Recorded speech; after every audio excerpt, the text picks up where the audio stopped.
This offense is rolling. Yes, they are. They're blocking beautifully on the perimeter, and I've been extremely impressed with their fullback, Jared Russ.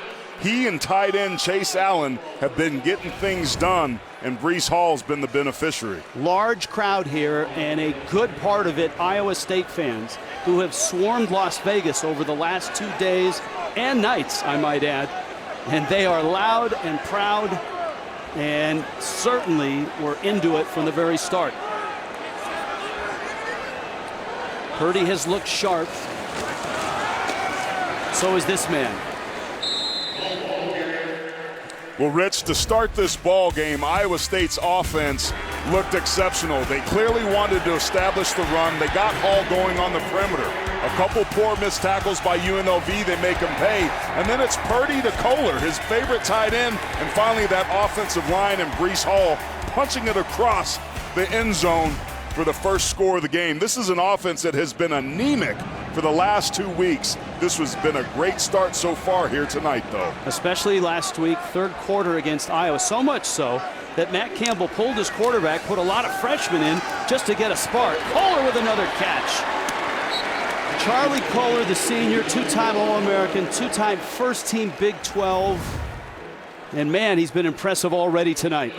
The safety, Phillip Hill, was late to get over there. They're not accounting for Kohler as much as you think. He's running free a lot more. If he misses this tackle, Kohler's got a straight shot to the end zone. He does get there, albeit late. That's something to keep your eye on. Jared Russ and Chase Allen come in. There's Matt Campbell, 6th year. Opened his career at 1-8, 35-21 since, and of course a Fiesta Bowl win over Oregon last year. Third down short. That's going to be short of the first down. Phillip Hill made the hit. Breece Hall with the carry. 4th down and 1 at the UNLV 27. If I'm Iowa State, I'm not even hesitating. I'm going for it here. You've got yourselves lathered up. You've got Breece Hall. You need to build confidence in this offense. This is a defense that they can do that against. This play call here doesn't surprise me. I like it.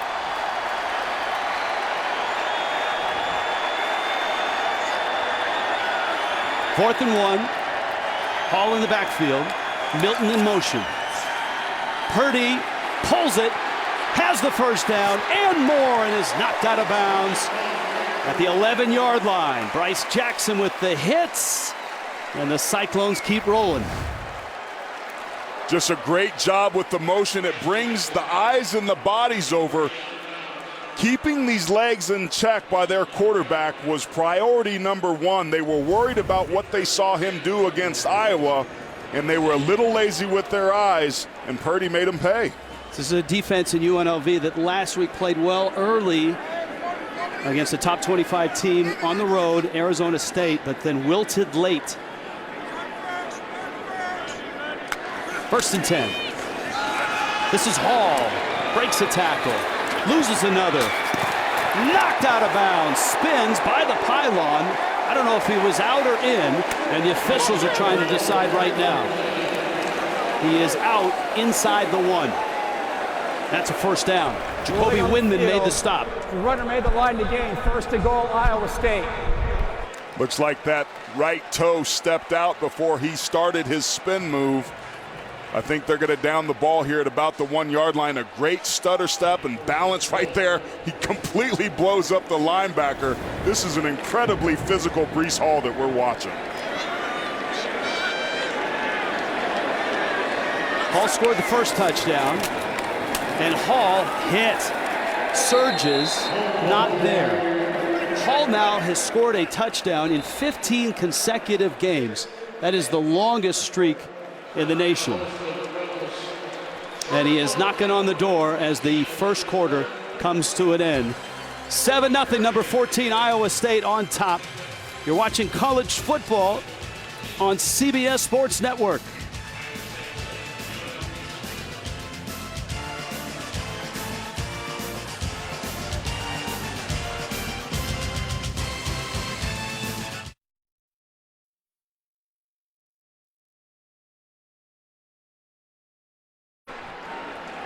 On the doorstep, one more time, Breece Hall and the Cyclones.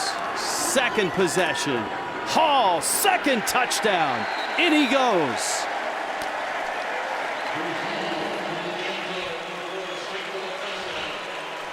And a 13-0 start for the number 4. Bully ball by Breece Hall. You see that motion there. Nobody falls for it. He gets hit 2 yards behind the line of scrimmage, but is able to fight and cross the plane. They wanted to establish a physical identity right out of the gate, and they've certainly done that.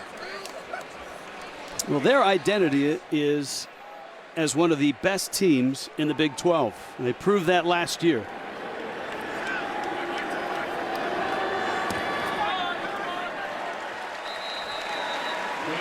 Extra point is good. Breece Hall, 2 touchdowns, 2 touches, 2 long drives, and 2 scores. You're watching college football on CBS Sports Network, presented by Old Trapper Beef Jerky. It's all week for this offense for Iowa State is get some rhythm, and man, do they have it right now.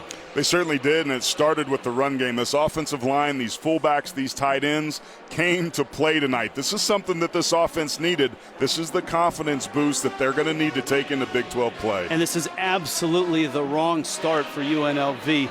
This is a young, and I don't want to say a fragile team, but for Iowa State to come in here and go length of the field twice. UNLV looking for some confidence under second-year coach Marcus Arroyo. You saw Matt Campbell.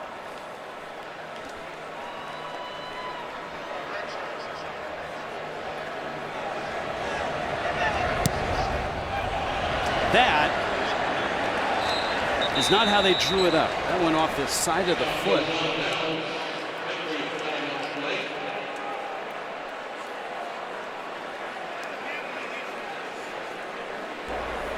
Free kick out of bounds. Kicking team.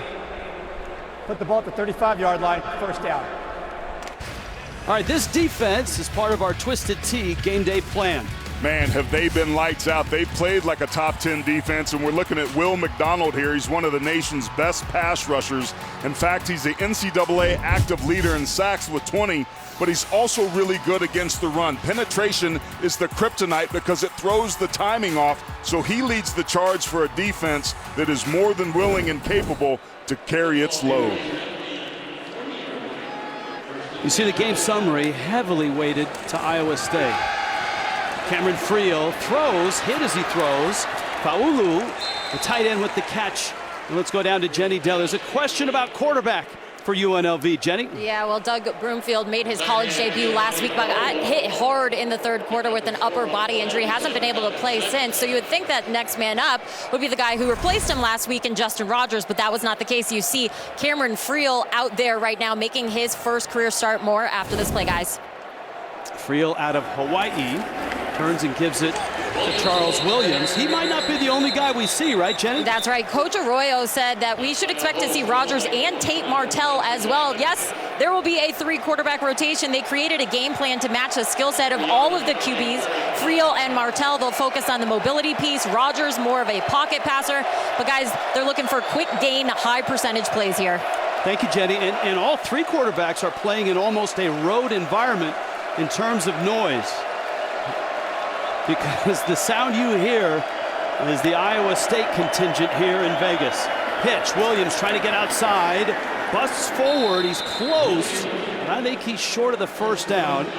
They mark it right at the 48-yard line. And Marcus Arroyo, the second-year coach at UNLV, a decision to make here. He's already on his heels, down 14-0. It's 4th and 1. At the 49, and he's looking at his play sheet right now. I think he should. I think he should go for this. What do you have to lose? You know your defense is struggling to stop the run. You have to pull all the stops and try to keep this momentum going. Charles Williams in the backfield, or you could try to pull him offside. They're going to run it. Williams, left side, he's hit, and I don't think he has it. Mike Rose, the first to hit him. Jerry Vaughn was in there as well. Ruler on the field was a runner, was short of the line to gain. Turnover on downs, first down, Iowa State. One of the best defenses. Timeout on the field. Not just in the Big 12, but also in the country.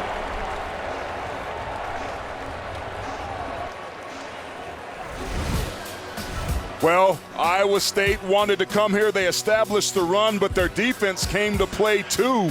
The Cyclones trying to get themselves. It's the last time UNLV beat a Big 12 team, and yes, it was Iowa State. It was over at the Silver Bowl, which is about 20 minutes from here on the other side of town. UNLV's new home. They share it, obviously, with the Las Vegas Raiders. And right now, it feels like Iowa State's home. Brock Purdy, somewhat maligned, actually got the hook for a few series last week. He's perfect so far tonight. The coaching staff told us that they gave him a little space after the game. Matt Campbell, the head coach, said, I felt like he was pressing a bit, trying to make things happen.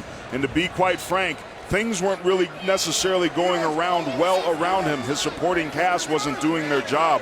I wanted to give him a break, let him catch his breath, and it certainly seems to have done the trick. He's hit Kohler on 3 throws, and this guy's been a feature. Actually, this is Joe Skates with the catch. Skates is knocked out of bounds. Hutchinson and Kohler have been the main targets, but Skates is dangerous as well. There's a lot of speed on this team in the perimeter. That was one of the points of emphasis for this offense, and it certainly seems to have paid off. Purdy 8 of 8. Down the middle, on target. My goodness, Chase Allen with the catch. First down, Cyclones. This is just a beautiful ball thrown in the zone on a rope in between the backers. The referee has to duck his head. Purdy's feeling himself, and for good measure. Purdy keeps again, and he lunges inside the 20. Austin Ajike made the stop for UNLV. Our Verizon red zone. Iowa State 2 trips, 2 touchdowns, and that wasn't the case against Iowa, so very efficient so far. All the boxes that Matt Campbell wanted to check off, so far, so good.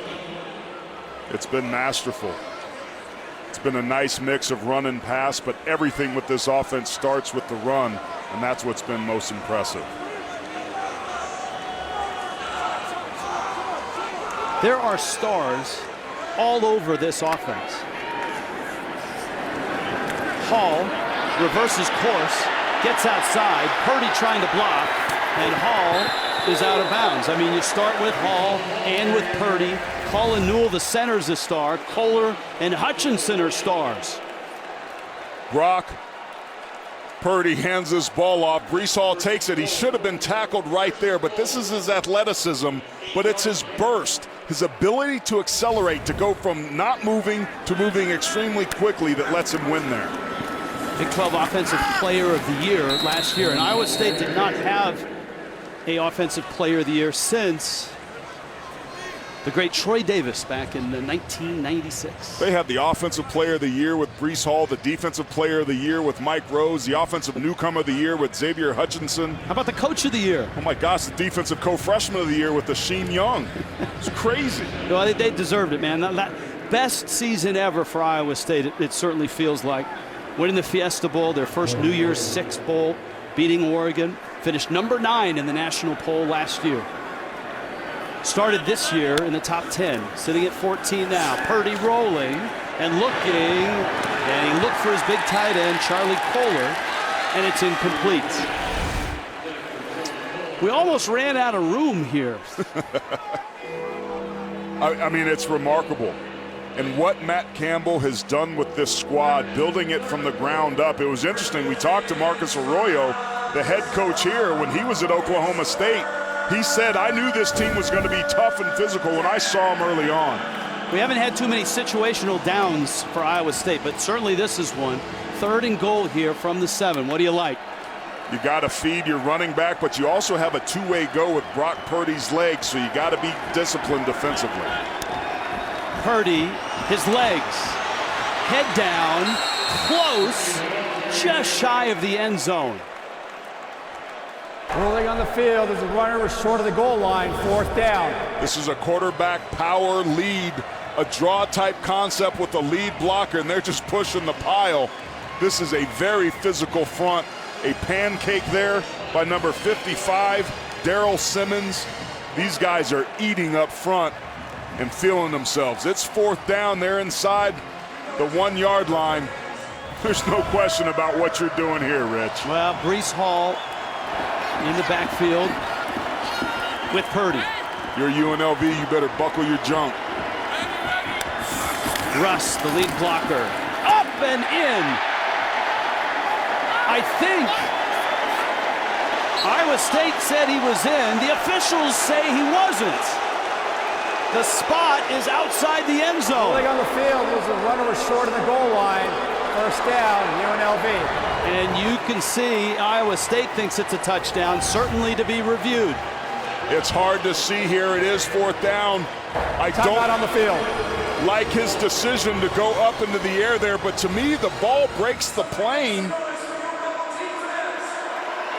Well, when he comes down, the ball is on the other side of his body. There's no question about that, but right there, it's hard to tell.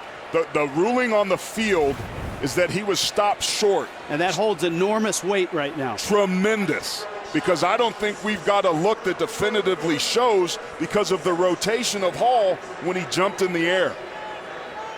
Had he reached the ball and extended the ball, then it's a touchdown. But as he got turned over, the ball was on the arm that was outside the end zone. I don't like him elevating himself there, push the pile. There was somebody there with his legs. There's no question, Rich, when he hits the ground, he's not there. But you cannot see where that right arm in the football is when he immediately turns. I think this play is going to stand, and that's going to be a heck of a jolt for this UNLV defense. Adam Plant and Phillip Hill were the rebels on the hit.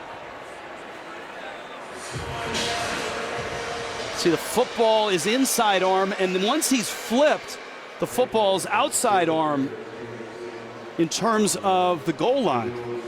This is just a split flow zone where they bring the fullback across the face. But I think he could have bounced this and pushed this right inside of the tight end, number 11, Chase Allen. I don't think that Hall need to elevate here. Hall gets in. The question is, does the ball get in? And I don't know that you can tell. The call is he did not have the ball across the goal line.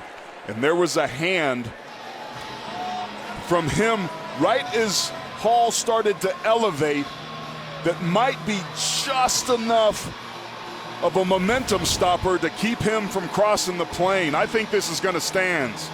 It was Windman with the hand there. Rolling on the field stands, short of the goal line, 1st down, UNLV. And you can see that the Iowa State coaches are talking to Hall about just what you mentioned.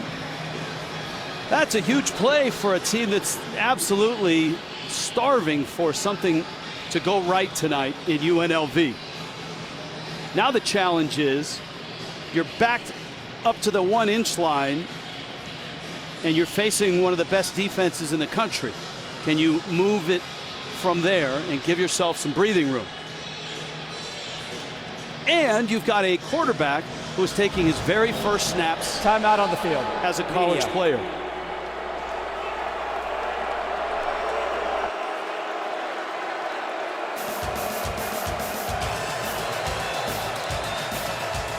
We will step aside. Number 14, Iowa State. 14. One of the differences, here is that UNLV and Southern Nevada made a large investment in this almost $2 billion stadium.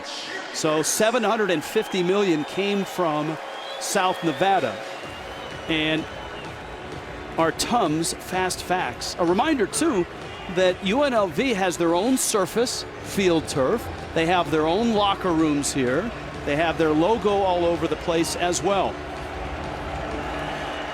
Charles Williams in the backfield, and not a lot of room to go backwards here. Straight ahead is Friel, and he's going to get a yard. It's out to the 2-yard line. That's a nice job just to give themselves some room. Even if they don't get any more yardage, you have to think about what's going to happen on 4th down and making sure your punter has enough room to execute the kick. But I don't know how cute Marcus Arroyo wants to get here.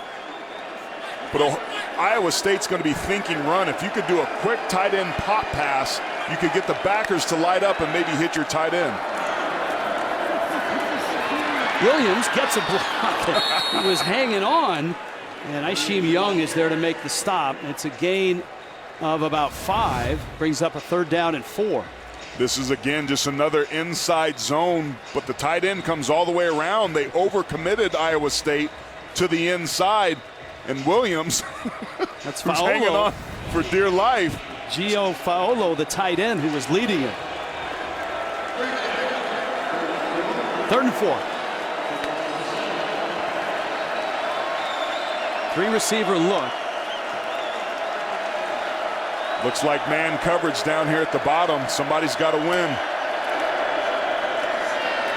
Williams, nothing. I mean, nothing.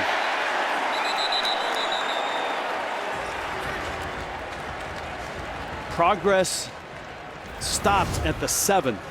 Just penetration again by both linebackers. There was nowhere to go. Jerry Vaughn, a nice job unlocking. Mike Rose, a nice job punching through on the other side. And there was no way for Williams to go. And UNLV now has to punt. Now what's interesting is statistically, if a team can hold their opponent inside the 10-yard line and force them to punt, they've got an 80% chance of scoring when they get this football. Evan Silva, good punt. Jalen Knoll back to his 44. And back to midfield. Another great start field position-wise for the number 14 team in the country, Iowa State, on top 14-0. At work, gorgeous facility, and down on the field is Jenny Dell. Jenny? Well, yeah, just coming off of that last play with Breece Hall trying to jump into the end zone. Coming into this game, Coach Campbell told me Breece is a perfectionist in a lot of ways, but he needs a little poise, sensing that he feels the pressure to always make the big plays. What Coach is trying to get him to understand is he doesn't need to hit a homer every play. He just needs to settle in and do his job. And guys, Hall said, I need to focus on the little things, let my natural ability take over. And despite being frustrated with that last play, he's been all smiles on the sideline, which is what he said has been missing the first 2 games of this season. Singles and doubles are cool too, right, Jenny? Absolutely. Get that batting average up. Jarrell Brock is in right now. That's Purdy, and he'll toss it to Hutchinson, who races out of bounds. They love to get this guy the ball in space. Xavier Hutchinson, the senior. This is one of the things that is a nice little wrinkle to this offense is when you have the run established as well as they do, having receivers that can get up and go get it really starts to open things up and makes this an offense, when it's functioning, really hard to defend. Ball sits at the 34 of UNLV. Iowa State stopped at the goal line on their last possession. Pump fake, Purdy surveys, throws, and almost intercepted. Boy, a terrific tumbling try by Philip Hall. Philip Hill. And Time out on the field for an injured defensive player. He is down right now. Felt like Purdy forced this ball a little bit. Really good coverage that time. Tariq Milton to almost intercept this. Philip Hill just in phase in his hip pocket the whole time. Purdy tried to throw it low and away, but Hill used that burst right there to step in front of it, becoming a receiver, and almost picked it off. Tariq Milton, the intended receiver. And Hill, junior out of Spring, Texas. Matt Campbell, 6th season in 5 previous, only 3 Big 12 Coach of the Year awards. That's it. Of course, last year, a terrific year. 1-1 here, the loss, a painful one to the rival, the Iowa Hawkeyes. Purdy pulls, throws, has a man, Hutchinson again, and Hutchinson is escorted out of bounds, short of the first down. Good work there by Aaron Lewis, the field corner. Hutchinson's a big dude, man, 6'3", 210 pounds. From Jacksonville, Florida, and this senior is eaten here tonight. And to your point, that was a nice job by Lewis, who the UNLV coaching staff told us he's a pretty savvy player with some tricks up his sleeve. But this is a 3rd and short that UNLV would love to stop. But I'm thinking run here if I'm the Cyclones. And it's still Jarrell Brock in the backfield, not Breece Hall. Brock cuts inside, has the first down, and gets down to the 22-yard line. Noel Williams made the hit. Some of you are watching this game. Dissect this, AT. Yeah, this is a nice jump cut right there inside of Noel Williams, the cornerback. He's got to close that. He opens up a little too much, and Brock's able to take what he needs to move the sticks. Some of you are watching this game say, you know, I've seen the Raiders play here. This looks a little different. And it is, because this playing surface is not the Raiders. This is field turf. The Raiders is natural grass. That's sitting outside the stadium right now. Now Hall and Brock in the backfield. And Purdy keeps. Ball's loose. Who's got it? UNLV says they do, and they do. Rolling on the field, fumble, recovered by UNLV, first down. Timeout on the field.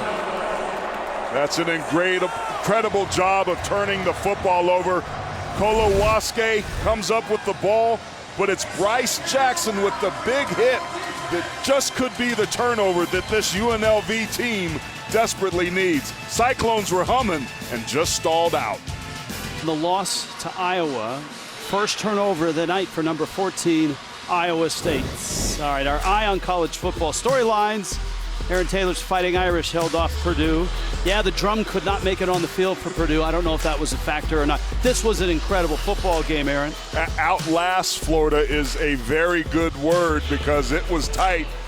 The Gators came back, and Penn State squeaks by Auburn. What a tremendous game to white out the crowd. College football is back. Courtney Reese and Tate Martell in the game. Flags are down. Reese is down. Another flag comes down in the defensive backfield. So there's flags that are about 20 yards apart here. One in the offensive backfield, one in the defensive backfield. And some sorting out to do, for sure. But a quarterback change. We saw Cameron Friel to start. Tate Martell, who we knew was going to see some time, a graduate transfer who's just a junior, actually. There are fouls by both teams. Holding, number 45, offense, personal foul, targeting, number 19, defense. The previous play is under further review. And that review would be on the targeting. Kamani King, the junior free safety. That would be a huge loss for this defense. If he's got to come out of this game, keep your eye right there on Faolo. He's going to overreach here, and he gets beat inside, and he panics, and he grabs and spins. All he had to do was wall him off. But right there at the very end, you see 19 King coming in here. He drops the crown of his helmet. He makes forcible contact. Now, here's what's interesting, Rich. There are two functions of this penalty. Watch him drop his head to make contact. The ball carrier here is not defenseless, but because he uses the crown of his helmet, that's what they're looking at. Forcible contact to the head or neck area. He's not defenseless, but it's basically the old spearing rule. When you're dropping your head, are there high risk indicators like launching, lowering your head? In my opinion, yes, and I think King's going to have to leave this game as a result. You can see it from both sides. Obviously, the officials doing the best they can to clean up and change this style of tackling. It's not easy. We saw what looked to be a pretty bad one in the Auburn game where a player had to come out and he was just reacting. It was one of the worst called targeting calls that I didn't think was targeting. And I'm not saying here that this is a bad call, but I'm wondering, while they look at it, with an offensive player, and let's wait for the call. After review, there is no foul for targeting. However, holding, number 45 of the offense, will be enforced half the distance to the goal, still first down. Wow. There you go. Your thoughts? Well, to me, it looked like King dropped his head and made contact. Clearly, the officials ruling that the ball carrier wasn't defenseless, and therefore there weren't any high-risk indicators, and picked the flag up. How much of that was the fact that the offensive player, the ball carrier, dropped his head and led with his helmet as well? He's allowed to do that, Rich, and that's one of the problems with this rule. We've really got to get it cleaned up, and I think having a targeting 1 and a targeting 2 would be a great place to start. All right, Friel in.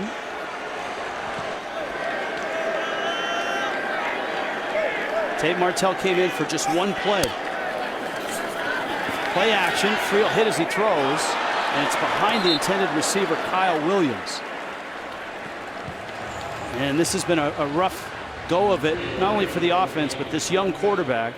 Friel now 1 of 3.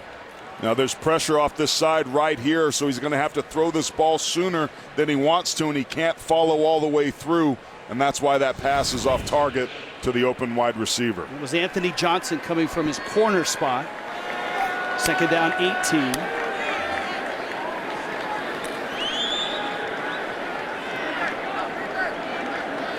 This is a really difficult defense to defend. It looks like there's only 5 guys in the pocket. Well, he's going to get some run here. Williams, and boy, does that door close quickly.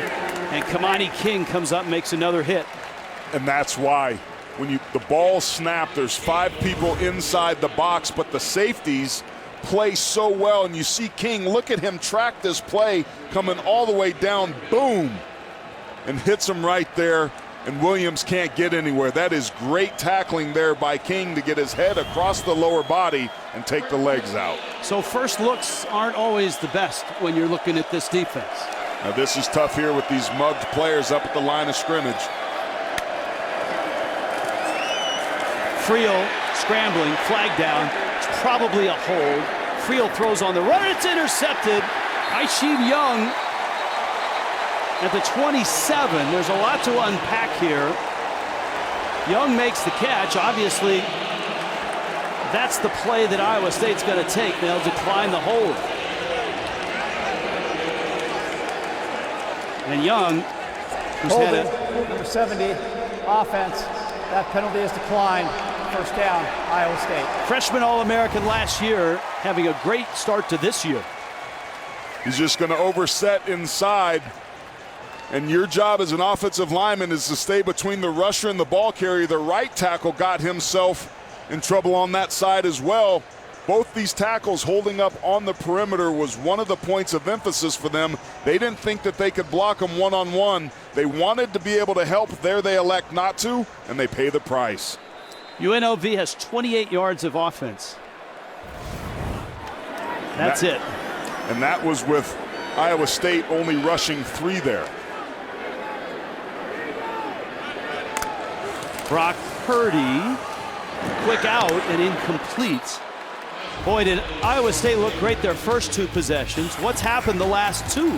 Well, Breece Hall on 4th down decides to go airborne instead of pushing the pile. Brock Purdy loses a fumble inside the red zone. Just can't have those self-inflicted wounds. This is an offense that's played much better here in this first half than they have in these previous 2 games, but it hasn't been perfect.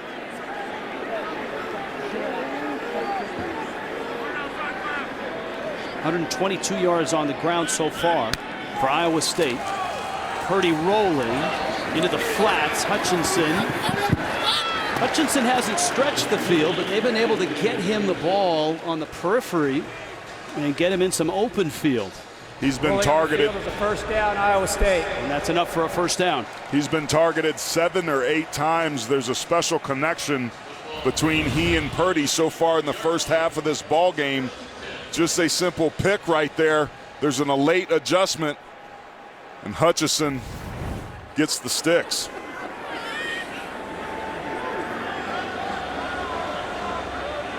Purdy's numbers continue to impress. Hall, good pursuit. And he's going to lose half a yard. Connor Murphy, one of the first Rebels to get him. I enjoyed our talk with Peter Hansen, the defensive coordinator for UNLV. I was impressed. He said, I think we can stand up to these guys. We have to be able to match their physicality. We have to take the quarterback's legs away to make sure that he can't hurt us, and we have to be able to contain 28. Now, it hasn't gone as smoothly as they wanted, but you cannot deny that this UNLV team, to your point, is playing with great effort and pursuing well. Hall in motion, Purdy fakes to him, rolls right, fires, end zone! Caught, and a touchdown, I believe. Yes! Rolling on the field, touchdown, Iowa State. Hutchinson got 1 foot down.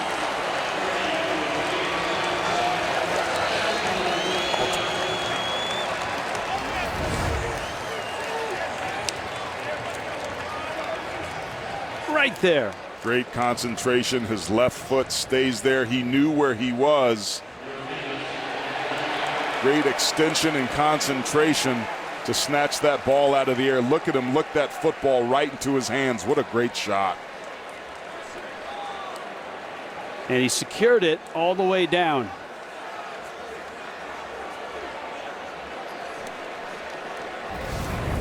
It's a savvy route that Hutchinson ran there. The motion caused an adjustment by UNLV defensively. Kind of slow played it. Created some space. Look at that. Purdy's a good bet. He certainly has been. Winningest quarterback in program history.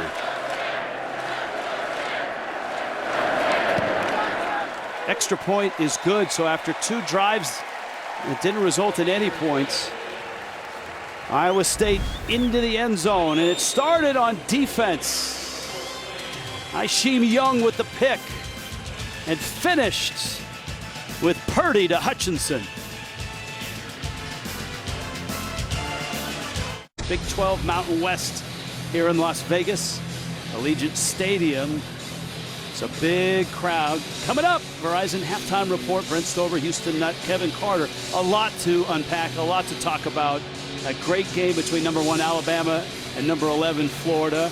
Some big night here for the Mountain West. Some really good games still going on out on the West Coast here. All it's coming up on the Verizon halftime report. Number 14 Iowa State looks the part tonight. They have dominated this football game.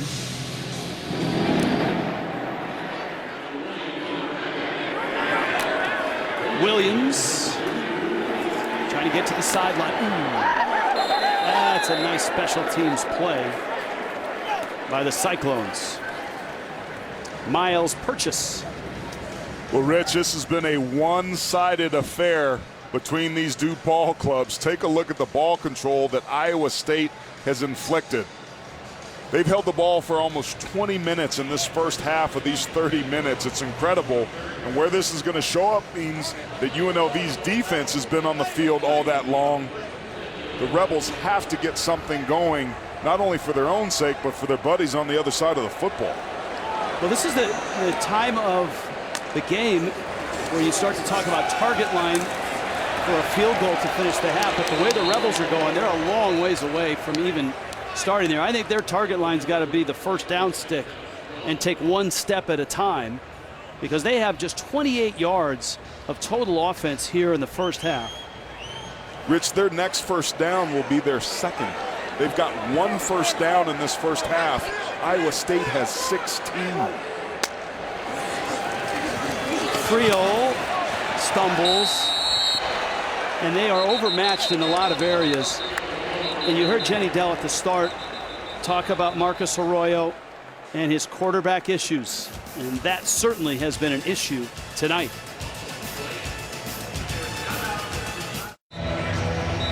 Iowa State off that play burns a timeout. They'd like the football back with 1:19 left in his first half. That man, Matt Campbell, wants to keep the foot on the pedal. He should. This is an offense that has been inept in a lot of ways so far through a couple of tough games in their home state of Iowa. UNI always plays them tough, and the Cyhawk game is always a brutal one. Friel flag down, holding again, another sack. It was Enrique, I believe, Holding, number 70. with the sack. Offense. That penalty is declined. 4th down. Ioma Uwazurike. Here he is right here. The right tackle's really struggling one-on-one. The back's not helping him. He's looking to get out. He just grabs him and pulls around. Timeout. Iowa State, 30 seconds. It's Will McDonald who draws the flag. Tiger shanks the tackle who had a hold of him, and Uwazurike finishes the play with a sack. It's one of the NCAA's best pass rushers there, number 9. UNLV's got to at least line a tight end up there or running back, have Charles Williams chip him out. But 58's a pretty good pass rusher as well. Uwazurike had a sack in the game against Iowa. They only rush 3 sometimes, but he gets on top of the nose. He can really push the pile and affect the depth of the pocket. Now Marcus Arroyo, you saw him. I mean, when you're trying to nurse some quarterbacks through their first action, this is not an opponent you want showing up, right? One of the best defenses in the country in Iowa State. Yeah, UNLV is a team looking for answers, and so far in this first half, there aren't any. Silva's kick. That's Knoll. And Knoll gets to the 44-yard line. So the Cyclones do have some time, and they get the football. Step up with the Werner ladder and help football coaches find a cure for Duchenne muscular dystrophy. Visit coachtocuremd.org. So, Rich, with 1 minute and 5 seconds left and 1 timeout, in order, you want positive yards, first downs, and then preserve the clock. Brock Purdy's somebody that can run with his legs, so from a coverage standpoint, UNLV needs to be careful that they don't run man coverage and open up the middle. And, of course, you saw Purdy, who holds just about every offensive record, 26 of them in Iowa State history. That's real nice. Coming up from the corner spot there, Noel Williams with the hit on Breece Hall. 38-yard line is the target line.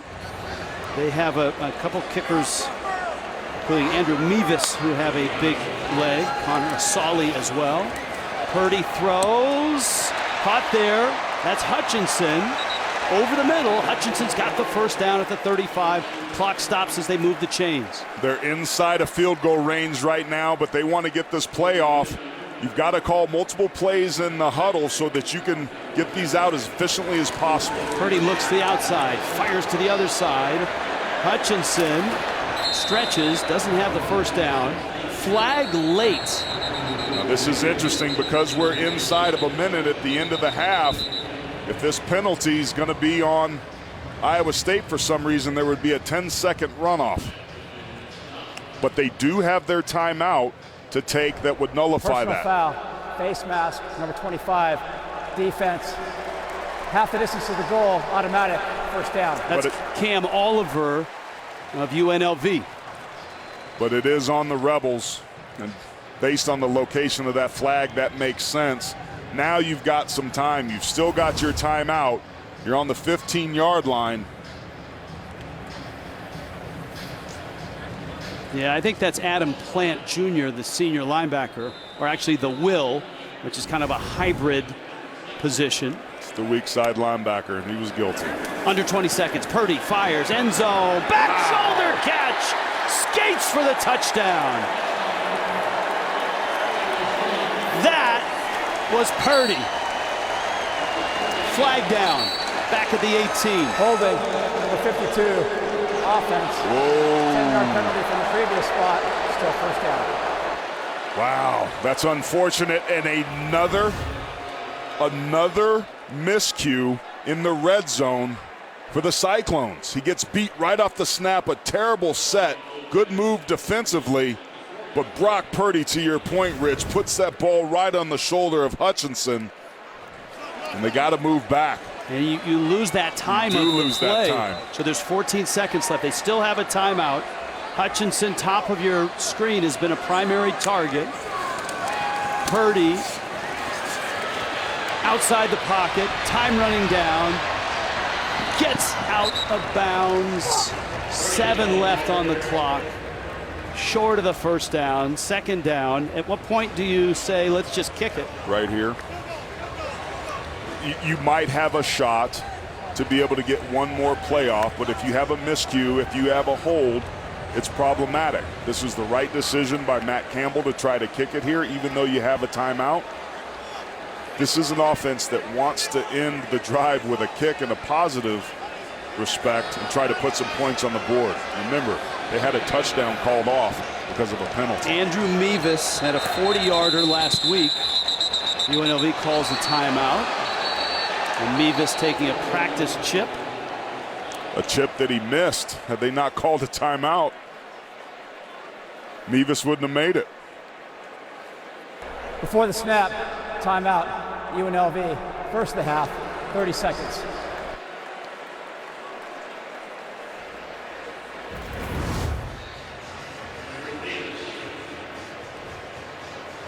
He used the sand wedge and he needed the pitching wedge.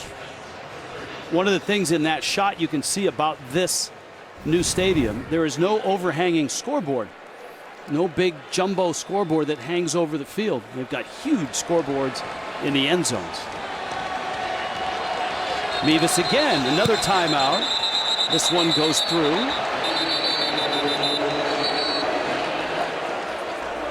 Timeout, UNLV, second of the half, 30 seconds. Use them if you got them, I guess.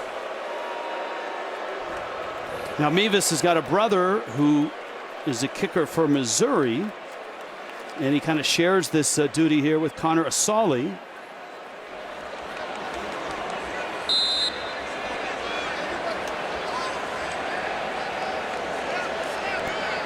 Blake Clark is the holder. Connor Guess is the snapper. And for the third time, from 40.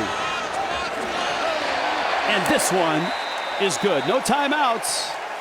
3 seconds left, first half. Mevis, it's his second of the season. And that's an important way to end the drive. Mevis is kind of their big leg kicker, anything from 21 to the 38-yard line. Matt Campbell told us that he would use him. Showed nice composure there to knock those two kicks down back to back. Of course, the last one's the one that counted. But the red zone issues for this team kind of continue. To have a touchdown pulled off the board because you get a holding penalty up front isn't what you want, but they're having success. And honestly, for Matt Campbell, at 24-0 at halftime, there's enough good that's happened. It's a great sweeping shot there. Iowa State and UNLV headed towards halftime. Verizon halftime report.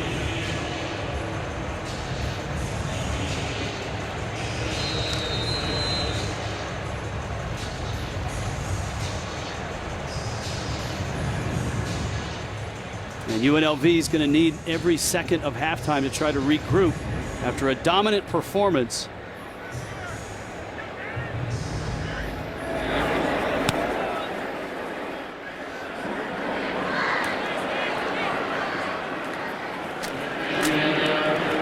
And that'll do it for the first half. Chad Magyar with the return.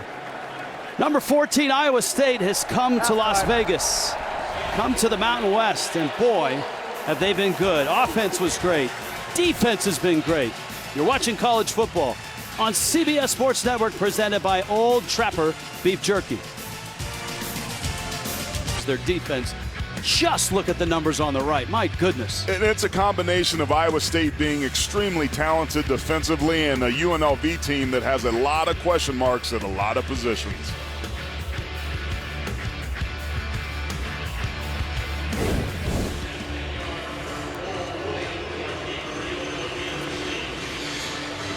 Allegiant Stadium, home of UNLV. We've had a good look at it, and just about everywhere you look, you're going to see the red and the gold of Iowa State.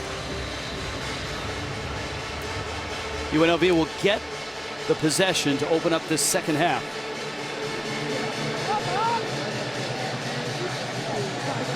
I'm not sure they're going to be leaving tomorrow either, these folks from Iowa. They've had a great time here for the last few days. They certainly showed up in mass, haven't they? This is Williams from his end zone. Noel Williams is upended at the 19-yard line. And we go down to Jenny Dell. Jenny? Yeah, I spoke with both coaches. We'll start with Coach Campbell. He said we really need to just clean up those miscues in the end zone, really nail down those little minute details. As far as the Rebels go, Coach Arroyo, when I asked him what he said to his team, he said, we need to keep playing, execute, and just keep playing. We've got to flip field position and try to match their physicality as best as possible, guys. All right, thank you, Jenny. Aaron Taylor, Cameron Friel in his first college action ever at quarterback. How do you give this kid some confidence and maybe some breathing room to operate? They called them the 70%er throws, those high percentage throws, some screens, some hitches, things right in front of him where he can just uncork it. Just like that, caught by Williams, and he is planted immediately by Kamani King. That's a gain of 3, but it's a positive play. And it gets the quarterback into a rhythm. They're going to work on their pass game. This is a run-first offense. Everything comes off of it. But this is a young man with a lot of upside that this coaching staff likes as we now see him leave. And Tate Martell, the well-traveled quarterback from right here in Las Vegas, enters the ballgame. A legend at Bishop Gorman High School, mythical national champions. And he's got another year after this. Ohio State, Miami, and now UNLV. And Martell finds tough going on the left side. Gain of maybe a yard. He has a couple of packages. Now, Martell came in, hurt his hand, and didn't really practice in the fall. He just started practicing last week. And he got cleared because of that thumb, but we saw the explosiveness right there as now Martell leaves and Friel comes back in. But he's somebody that brings some juice to the offense. He's been, the knock on him was he was too arrogant. He started out at Ohio State, then went to Miami, but the coaches tell us he's really humbled himself, and he's looking to make a difference in this season. Williams in motion. Ohio State shows blitz. They come with 3. Friel, flag down, another down, and Friel is out of bounds. Multiple holds you would expect. Yeah, it's going to be on the right tackle, Tiger Shanks again. They have to do something to help that young man. Holding, number 70, offense. That penalty is declined. 4th down. There's a lot of Big 12 offensive linemen that know just how he feels trying to block Will McDonald. Well, we usually say if you're not holding, you're not trying, but Tiger Shanks is trying a little too much. Spoken like a card-carrying member of the offensive lineman guild, as you are still, Aaron Taylor. Hey, man, I've been there. I was part of a O-line group in Green Bay that gave up 7 sacks on a Monday night to the Vikings. Jalen Knoll on the return, and Knoll is met rather loudly at the 48-yard line. Okay, so let's go back to the first 2 games, UNI and Iowa, and then the first half against UNLV. Now, we're not saying that UNLV is at UNI or Iowa's caliber, but still noted improvement, which is certainly what Matt Campbell was looking for. And it's really about the mindset of this team. You want to build confidence in your offense so that you can see yourself on tape being successful when you do what you're asked to do, when you execute. So, yeah, the opponent isn't what they're going to see down the meat of the Big 12, but this is a great way to start. 16 of 19 for 181 yards. Pretty well sums up Brock Purdy's first half. Tyson Player brings down Breece Hall. Matt Campbell, Tom Manning is his offensive coordinator. This is a coaching staff that has breathed life into this program. When they arrived 6 years ago, they opened at 1-8 in Campbell's first year, but since then, a upward trajectory. With 2nd down and 8, Purdy sideline, good break and catch. Boy, there's length. Sean Shaw Jr., 6'6", 220. I want to go back to Campbell and we enjoyed our talk with him, but it's interesting as we see Brock Purdy just put this ball beautifully out there on the perimeter to one of the many talented receivers on this squad. but he talked about the thermometer versus the thermostat. He said you need to change the temperature of the game, and you do that by having these sudden change plays explosively on offense and creating turnovers defensively. So the improvement that they've had there here in this first half of this ball game is notable. And he wants more thermostats, right? Guys that can turn it up, not guys that just are out there that have a temperature. And I think he may have gotten that from the great Larry Karras, because Campbell played at Mount Union, was a defensive end on 3 national championship teams, and has gone on to be very successful.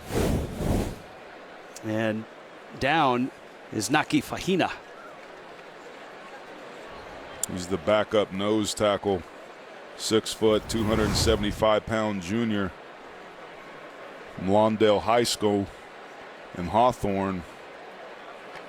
Looks like it was a little bit of friendly fire there and got his legs caught up with Phillip Hill, who was coming down to make the tackle. He's up and moving pretty well. That's a good sign. It is a good sign. Sometimes you get kicked in the shins at a high speed. And so Fahina is not only back, but it looks like he wants back in. Just so we're clear, no matter what speed you get kicked in your shins, it hurts. Good point. Second down and 8.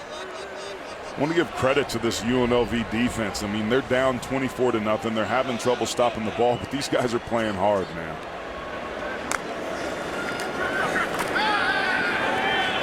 Wide open. Kohler, touchdown. Gorgeous throw from Brock Purdy.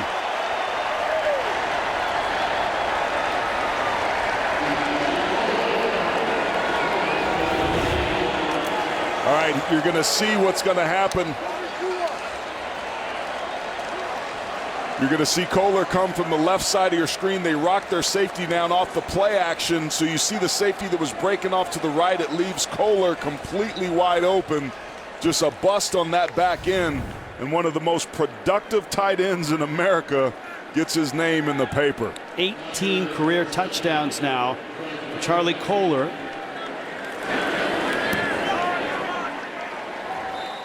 And number 14, Iowa State picks up where they left off. Purdy to Kohler. And the Cyclones loving Las Vegas. Going to be a couple things you see right here. He's going to react to the play action. He's going to come over here. This route right here brings him there. So here's Kohler right here, and he's going to take advantage of the void that's created with the run, play action in the backfield. The receiver that takes the safety away, and just the breakdown is obvious there. Just a well-designed play, eating up the responsible people, and because the eyes weren't good on the safety player, another player wearing 88 in white gets into the end zone.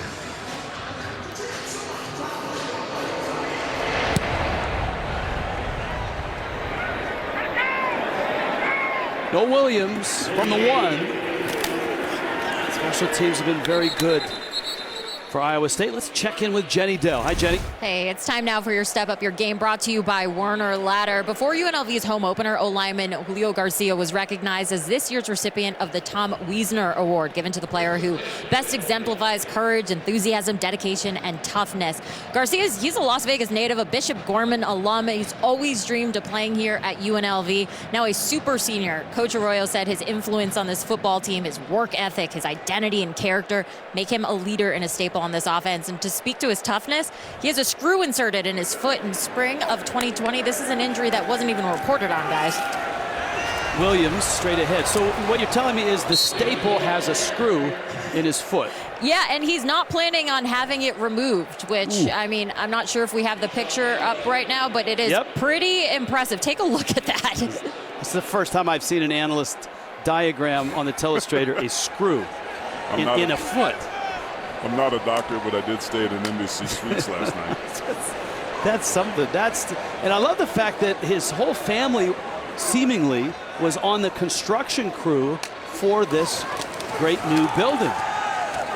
Yeah, it's pretty amazing, and the coaches were pretty complimentary, and I wonder if that's where he got the screw. No. You think it's a No. $2 billion building? No. They're not going to miss a couple No, screws. that was a surgically implanted one. The same thing, right? Let's go to Home Depot. 31-0. Number 14, Iowa State on top. There's a look at Garcia. I got to tell you, man, Bishop Gorman has a long history of offensive linemen. Ronnie Stanley, the Notre Dame great, now plays for the Baltimore Ravens, is from there. But the coaches raved about Garcia, telling us he's a great human. They loved his courage, his enthusiasm, his dedication, and his toughness. Friel on play action, hit as he throws, fires one, and it's caught. And that's a positive play. That's Steve Jenkins with an acrobatic catch. And that's more than a positive play. That's the type of throw that has this coaching staff excited. He can't step into it because he's got somebody in his face and his legs, but he's still got a strong enough arm to be able to put the ball on the money out in the flat. Now, I'm sure there's a lot of viewers that have tuned in or are watching and say, man, it looks like the same old UNLV. Things are headed in the right direction. They don't have anything to show for it, certainly this year. And they're getting run over by the number 14 in the country. Friel, a dart, and that's caught. That's Paolo. But they've had the two best recruiting classes in the Mountain West the last 2 years, which is saying something. They have the facilities now. They share this stadium, and they just opened a $35 million football complex on their campus. So they have, I think, accomplished the difficult part, and that's the facilities. Now the recruiting takes over for Marcus Arroyo. That's the next step, is that the young players get some run and the young players learn how to win. Arroyo's the guy that recruited Jared Goff at Cal, Chuba Hubbard at Oklahoma State, so he's definitely got an eye for talent. That's a heck of a play by Aisheem Young, who shed blockers, found Charles Williams, and tackled him.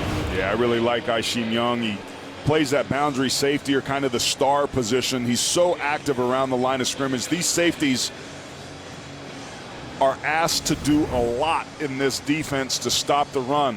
What this Cyclone defense likes to do is sugar the box, right? They only have 3, 4, 5 guys up there, but before you know it, just like this, safeties will start showing up and canceling gaps. Friel's throw, caught on the sidelines. What does sugar the box mean? It means you want to show the offense that, hey, that you have this big open holes, and it makes you want to run. You sugar them, you entice them to be able to do it, but there's just nowhere to end up going. And take a look at this. The second half of the last 7 games, this defense, going all the way back to last year, has been dominant. A catch by Jordan Jakes. And some positive stuff going on right now for the first time tonight for this UNLV offense. This is a great drive, their best of the night. Friel, the freshman's feeling it. Williams finds a seam, blasts through.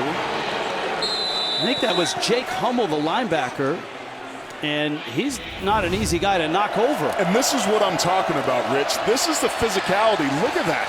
That's Charles Williams that's running the football with physicality. They wanted to match the physicality of this extremely talented Cyclone group. And on this drive, they're doing that. And on this drive, you've got another quarterback switch. It's a specific package for Tate Martell, the junior. And Friel on the sideline, 1st and 10, 27-yard line. Expect him to use his legs.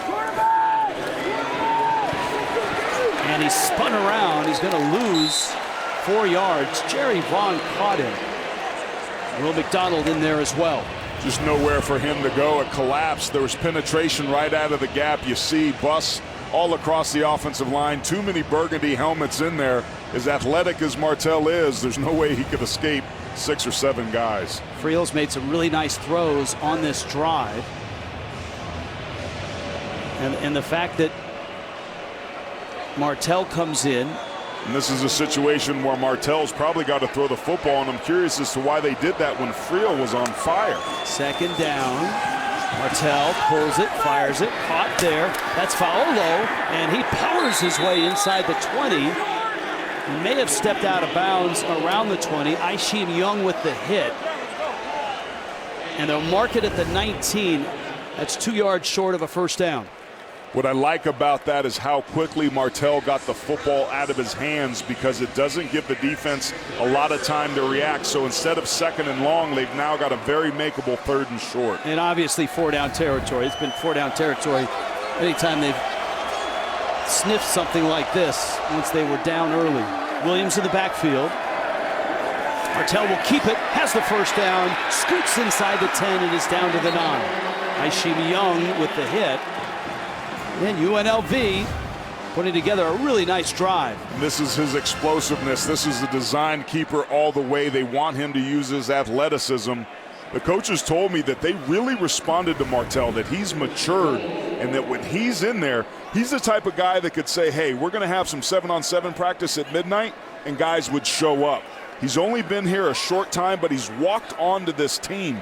He's learned his lessons. He's humbled himself out, and right now he's got UNLV knocking on the door for their 1st score of the game. Empty backfield. This is Reese in motion, and he'll get it on a fly sweep, trying to get outside, and he's hauled down. And that's Mike Rose, who does a lot of that in the Big 12. In the red zone, it's brought to you by Verizon. This trip is number 7, 4 touchdowns. Actually, this is number 8, so 4 touchdowns on 7 trips. It's just below the national average, which is 64%. I'd like to see UNLV try to run up inside between the tackles. Every time they go to the perimeter, the speed of Iowa State stretches them out. Martell still in there, has time, out of the pocket, scrambling, looking, and throwing it away. And boy, he's blasted out of bounds. Ball's incomplete. Tyleek Collins was the intended receiver. Martell pops right up, hustles back to the line of scrimmage. An incredible pursuit here by Mike Rose. Look, he's in the middle on the hash, and he's going to shadow him. He's going to trail him right here and just mirror him. Martell's got speed, but so does Rose. Now Friel is back in.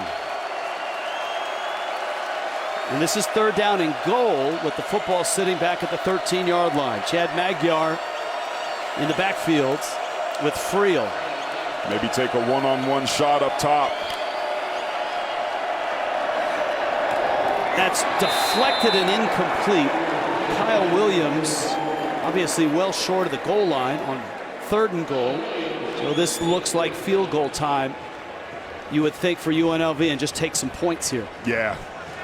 There's no such thing as moral victories in football, but ending this drive with points would be a real energizer for this team that struggled all night to move the ball. That ball should have been caught, and that is a whole different decision possibly on what you're going to do here on 4th down if you're at the 7-yard line. UNLV has a really good kicker. This is Daniel Gutierrez, 5 of 5, and 81% in his career. A walk-on who is now on scholarship. And he knocks it through. They love him here. The senior out of Los Angeles. Points for UNLV, 31-3.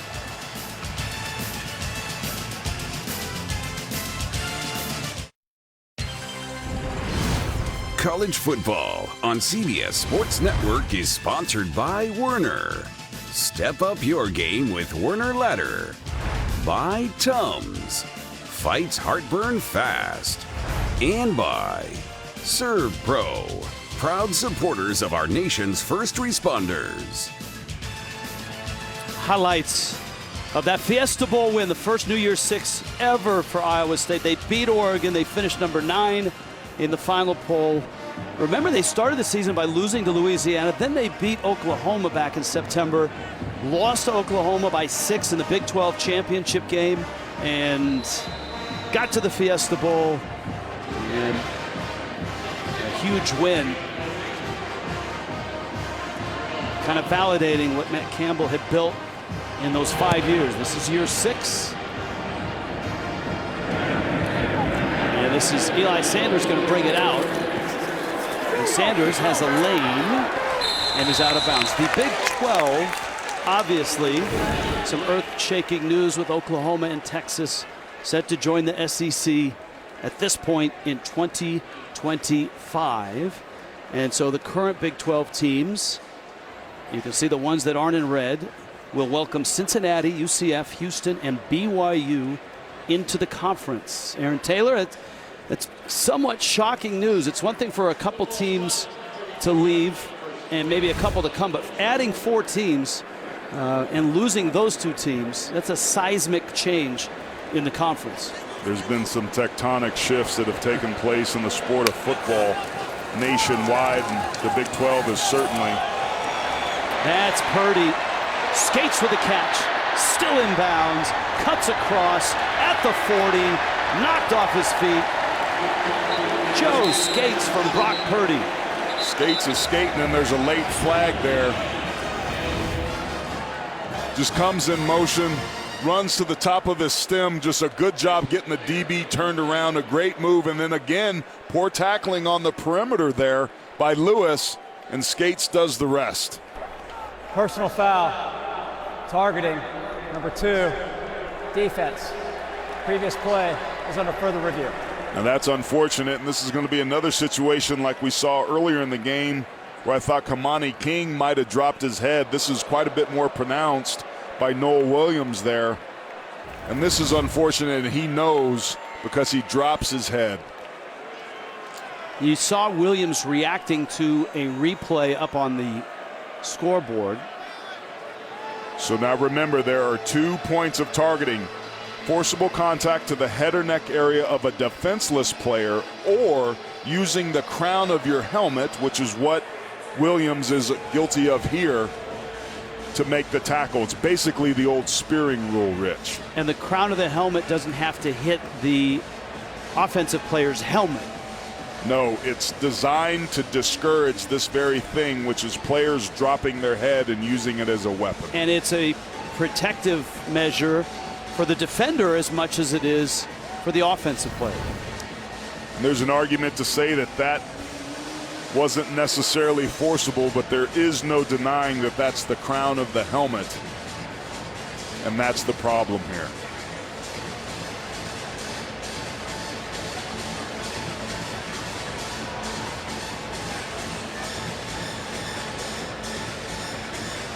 If he does get the targeting, he would lose the first half of the next game for UNLV. And that's a tough road contest at Fresno State, and with the way that they're putting that whooping right now on UCLA, he's one of their better cornerbacks. They would need him in the backfield.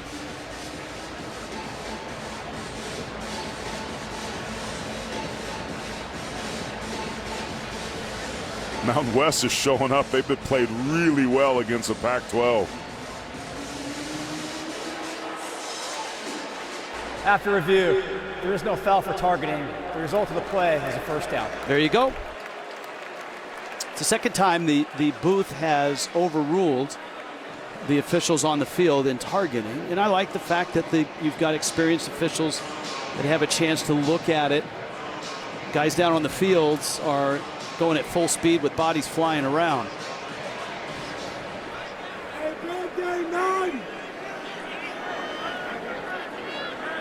From the UNLV 35.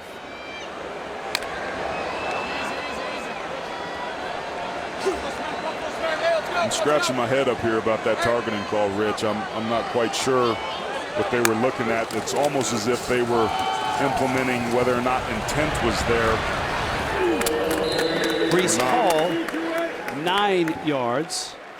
Tyson Player. Now, we were talking about the Big 12. Here are the new teams headed in that direction. BYU, and of course the American loses Cincinnati, Houston, and UCF. Blitz comes, Purdy pulls, fires. And a nice catch along the sideline by Skates again. He's 6'2". These are big receivers. Hutchinson's 6'3", Skates is 6'2", Shaw 6'6". Yeah, it gives them a lot of variance in what it is they want to do. Like, wide receivers are like ice cream. There's different flavors for all sorts of different palates. You want short kind of point guard guys inside. We'll call that rainbow sherbet. And those big dudes out on the outside, the rocky roads, that can go up and catch those tough balls. Food analogy for wide receivers. I don't even want to know what you use for offensive linemen. It has to do with smoked meats. That's a throw over the middle and a touchdown. And that time it was Hutchinson.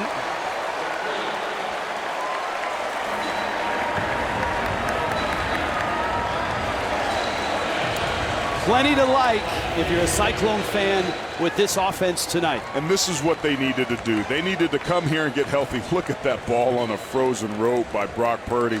It's throws like this why he's the most winningest quarterback in the history of Iowa State, and holds 20 is unbelievable, and a really nice bounce back considering he got pulled from the game in the fourth quarter a week ago.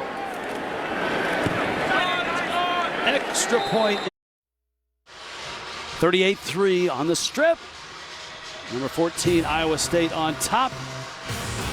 College football next Friday. Got a doubleheader. Middle Tennessee and Charlotte start at 6:30. That's presented by Geico. And then Old Trapper Beef Jerky presents Mountain West, UNLV at Fresno State. That's at 10 Eastern kick. Mountain West scoreboard here. Nevada and Kansas State was tight early. Utah and San Diego State on our air was a thriller. First time we've seen a 3 overtime game. San Diego State wins it by 2. Boise State, little controversy in that loss, but Oklahoma State outlasts them in Boise, 21-20, and Fresno State is on top of UCLA as we speak in the Rose Bowl. This is Tyreek Collins. And Collins is hit and dropped. Now, you saw the AAC losing 3 teams, and a lot of people have speculated, hey, the AAC should grab this team out of the Mountain West. And the reaction of Craig Thompson, Mountain West commissioner, I keep saying it like a broken record.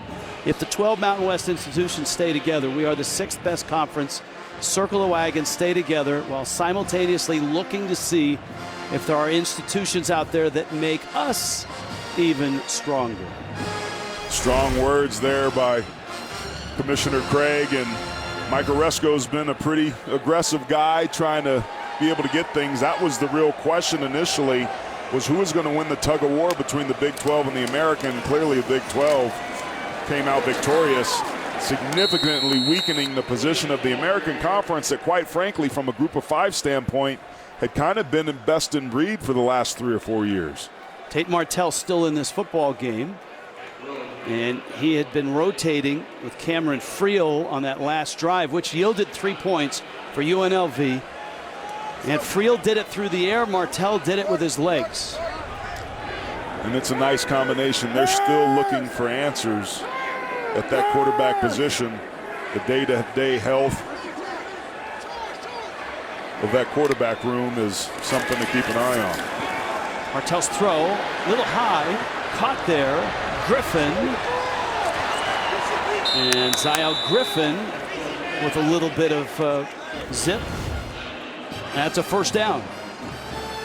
Yeah, Martell's not necessarily a natural passer. This ball's a little bit behind. You'd like to be able to hit the receiver in stride so that he can catch and run. But look at the athleticism, the quicks out there on the perimeter by Tyreek Collins.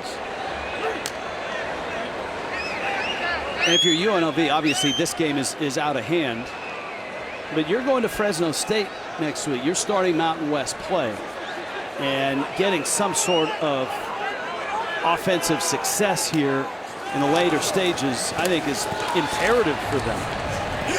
No question about that. Fresno State's a good enough team to win this conference this year. Kalen DeBoer, their head coach, has done a masterful job. Tucker Robertson on the tackle of Charles Williams. That's Mike Rose. 41 career starts. Every game is a Cyclone. He's been in there, and 3 in the books. Iowa State looking great. Headed to the 4th. You're watching college football on CBS Sports Network, presented by Old Trapper. And Xavier Hutchinson fueling the offense, and the defense has been terrific.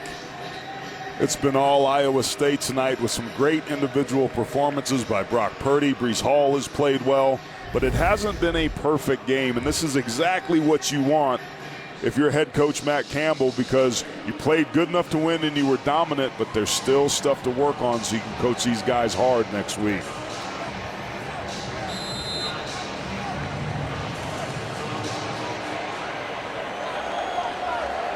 Second down and 7. Tate Martell at the controls. And fires it high. to the far sideline. Tyleek Collins, the intended receiver. If you're just joining us, UNLV has some quarterback issues.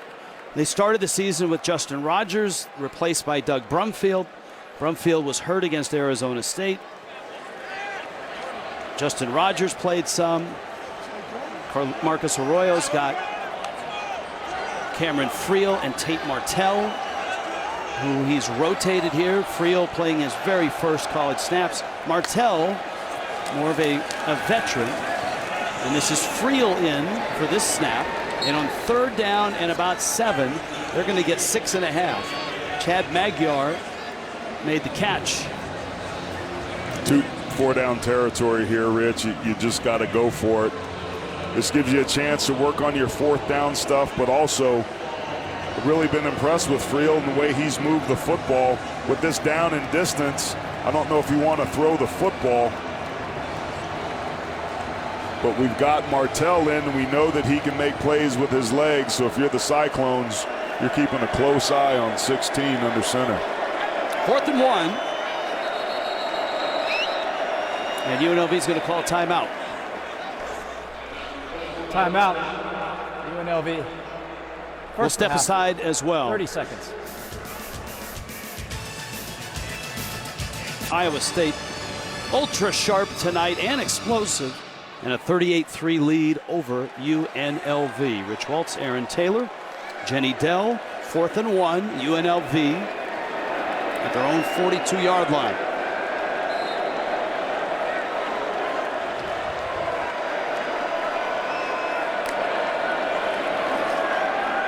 Martell rolling, throwing down the field, and it's incomplete. That on a 4th and 1.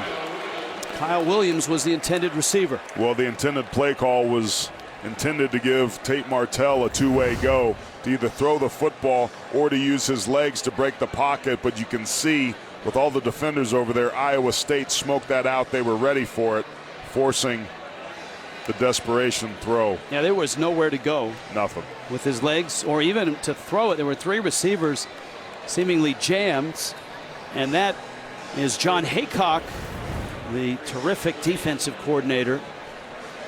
See Brock Purdy with a headset on. This guy, Hunter Deckers, they are really high on. Tom Manning, the offensive coordinator, Matt Campbell, the head coach. Deckers looked pretty good last week as well, 11 of 16. And as Breece Hall was upended. And Jenny Dell's got more on the quarterbacks for Iowa State. Yeah, obviously Brock Purdy's night is over as Hunter Decker's in there. But Purdy's got to be pleased with his performance tonight. 288 passing yards, 21 of 24. Before the game, he said, I need to not do too much. I'm trying to make the play instead of trying to make the right play. As I continue to grow, I have to understand how to manage the game. Guys, he just went down his whole bench, high-fiving everyone on the offense. So overall, you have to say he's had a pretty solid game tonight. Well, I mean, Jen, he came in with 25 school records, and now he's got 27 of them. And the lefty Deckers misses on a deep shot. Purdy was 21 of 24, 87%, 288, 3 touchdowns, no picks. He did have a fumble on a run. And, you know, Matt Campbell talked to us about the dynamics that a lot of coaches across the country are facing. You've got seniors like Purdy and Kohler, a star like Breece Hall, Hutchinson's a senior. But you also have young talent that's been recruited the last 2 years that feels like they're ready to play and they're ready to contribute.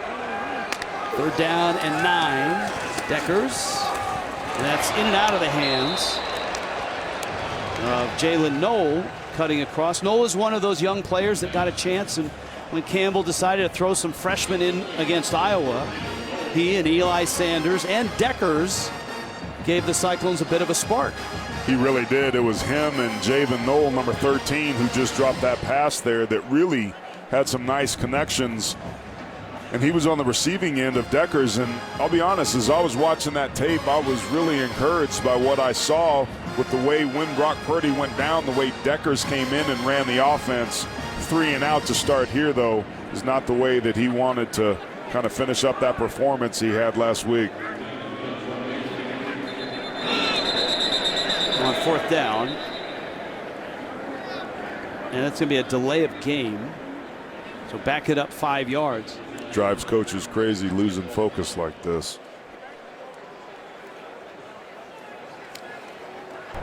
Delay a game. Offense. 5-yard penalty. 4th down. Sometimes coaches also will do this to give the punter a little bit more room.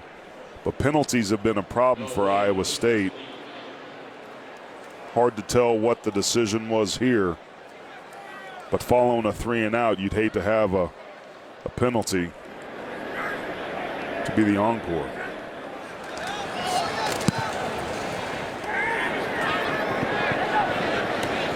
End over end punt. Fair catch called for and made. And we're back to Vegas after this.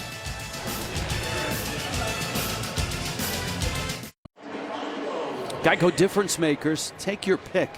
There's a lot of Cyclones that deserve it, but look at Purdy's numbers. 21-24, 288, 3 touchdowns. No picks, and on defense, this is always a wise choice as well. Mike Rose. Man, he's just a consistent ball hawk, making his 41st start. Had all those interceptions a year ago. 6, he's the most active by an NCAA linebacker, but he's just been a ball hawk here tonight. Done a great job flying around. He's got more speed than I thought he has. It's been fun to watch him here. You just see the way he keeps his play side, arm, and leg there free and is able to track down some pretty good speed. Take a look at his career numbers, man. Just extremely impressive and a consistent playmaker. Defensive Player of the Year in the Big 12 last year and a first-team All-American. UNLV trying to move it on the ground, and that's been hard going throughout the night.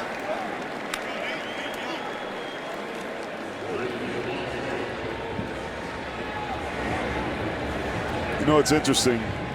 Like, this defense is so impressive. I think to a certain extent Iowa State has caught a lot of people off guard or by surprise.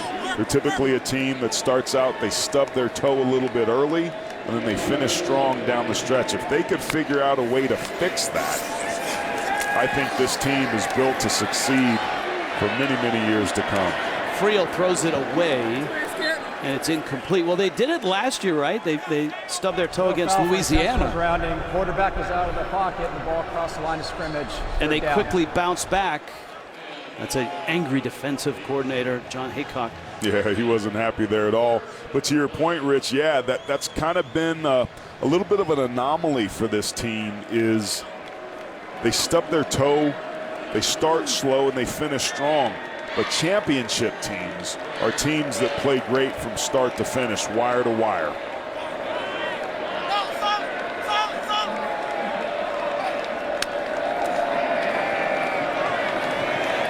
Friel, that's Paolo, the tight end.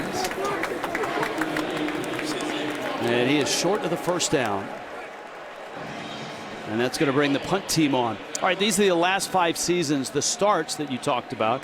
Of course, the start last year also included that September win over Oklahoma, and that really propelled them. They lost in the Big 12 championship game by 6 to the same Oklahoma team, but then beat Oregon in the Fiesta Bowl. This is a team that has never won 10 ball games. And it was a truncated season last year. Argument to be made that they could have gotten it. But if they can fix those slow starts, they'll get 10 and then some. Well, that's the cool part about this Iowa State team. There's a lot of they've never done this and they've never done that. And Matt Campbell, the Cyclones have blown through a lot. There in Ames, I learned the story of Jack Trice, the name on the stadium there. And Jack Trice, of course, was Iowa State's first black athlete, but he played in just 2 varsity games because he died at the age of 21, just 2 days after being trampled in a game against Minnesota. Yeah, that was, I mean, not only a long time ago, but the story has so many twists and turns to it. That's incomplete. I mean, you got to go back to the 20s, and certainly that was the era of Jim Crow. Trice breaking barriers, and he was killed. We're not killed in the game, but he was mortally injured in a game and died. And it was widely viewed that injury came as the result of racial violence. And he was forgotten for about 40 or 50 years on the Iowa State campus. And there were some students that discovered his story and brought him back into the light. And it was an English professor that helped promote it. And all of a sudden there was a groundswell of students to name the new stadium after him, to shed light on not only the incident, but the man and what he meant and the barriers that he broke, that they named their new stadium after him. And to Iowa State's credit, they have kept his name on that stadium. It's not some corporate name. It's Jack Trice, and he stands tall right now in the legacy not only of Iowa State football, but certainly of breaking down racial barriers. And starting last season to carry that on, the Cyclones began wearing patches on their jersey resembling the uniform design that Trice wore all the way back in 1923. Decker's scrambling, and he's going to get the first down, and they move the sticks. There's the patch, and that patch resembles the uniform that he wore. You saw the photo of him. Those were the old school uniforms for Iowa State back in the early 20s. What stands out to me about this story is that the students stood up for something that they believed in. Yes. If you're not part of the solution, you're part of the problem. And it took quite some time, but thank God that professor and a well-meaning, diverse group of students. Number 94, defense, making contact with the offensive lineman, 5-yard penalty, still first down. Did what they did to stand up in the face of racial and social injustice.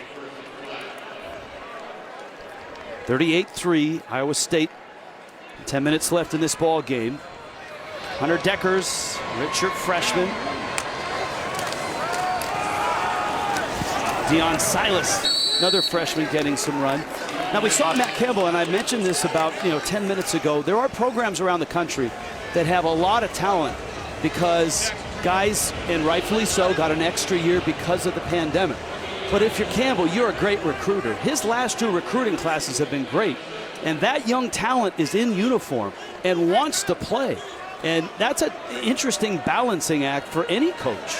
It is, but we're seeing some of that talent on the perimeter. But he said something interesting to us, Rich. He said that this is the hardest year in the history of college football to be a coach. And you consider that last year with COVID, you would think. Number 10, offense, 5-yard penalty, still second down. You would think with everything that we went through last year that would be the case. But he's talking about some of the residual issues of everything that was going on. And there's other, outside of, Iowa State, there's some other stuff that is, head scratching. When you watch the offenses, they're struggling this year. The defenses are ahead of the offenses considerably. So when you consider all of the returning talent and starters that are back, it's clearly aided the defenses much more than the offenses so far through 3 games this season. Quick throw to Tariq Milton. Now, if you went on the other sideline and you asked Marcus Arroyo about last year, he'd say last year was the toughest. Anybody who took over a program last year, like Arroyo did at UNLV, to me, that's impossible because nobody got to practice, nobody got to work out, you couldn't run plays, you lost your spring and your summer, the fall was short. And when you're taking over a program and trying to build it from the studs, that's a huge handicap. Big time. But I get both coaches' perspective.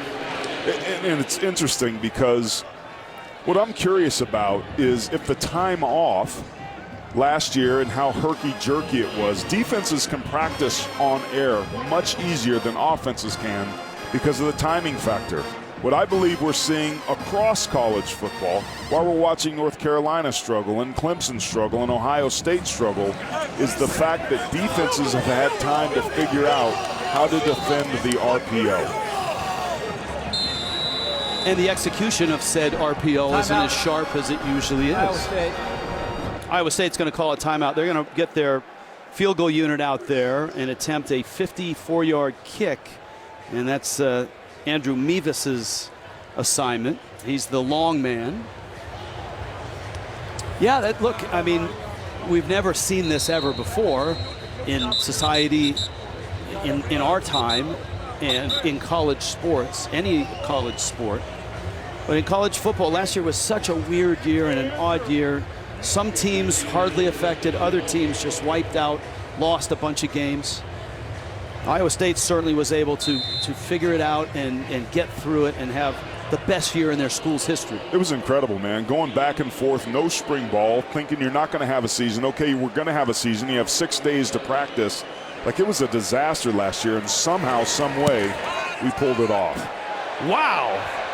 That's all I can say. That's 54.